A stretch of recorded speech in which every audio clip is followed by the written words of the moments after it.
পরপর ৩ বার চুরি সরকারি ন্যায্য মূল্যের দোকানে। ঘটনা বিশালগড় রতননগর এলাকায়। পুলিশের ভূমিকায় ক্ষোভ উগরে দিলেন ডিলার দীপক লস্কর। রতননগরে ৩টি রেশন দোকান আছে।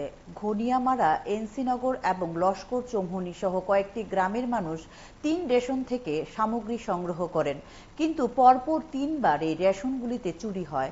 মালিক দীপক ৫ বার বিশালগড় থানায় সন্দেহমূলক চোরের নাম দিলেও পুলিশ উল্টো কথা শুনিয়ে দেয়।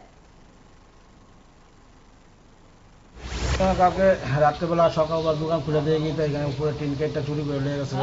ডালের বস্তা ৪-৫ বস্তা আসলো এই জিনিসের, আরও অনেক সামগ্রী লিয়ে গেছে, মশলা আসলো, তেল আসলো, এগুলো লিয়ে গেছে।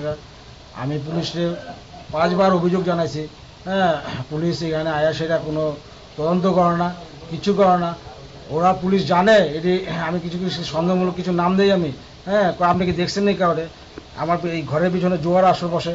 হ্যাঁ, পুলিশ হয়তো তাদের ধরে চেনে, পুলিশ হয়তো বসা তারা ছেড়ে দেয়। আমি এইভাবে মাল লিয়ে গেলে জনগণের মাল লিয়ে গেলে পাবলিকের মাল কী করে দেবো বন্ধু? এইভাবে যদি অভিযোগ জানায় সেটা আমরা যেন সুষ্ঠু বিচার না পাই, তাহলে কেমনে আমরা জনগণ পাবলিক মাল ডিস্ট্রিক্ট করাম? পুলিশের প্রতি আস্থা কী করে থাকবো? পুলিশরা আমরা ৫ বার অভিযোগ জানাচ্ছি, পুলিশ আয় না এখানে।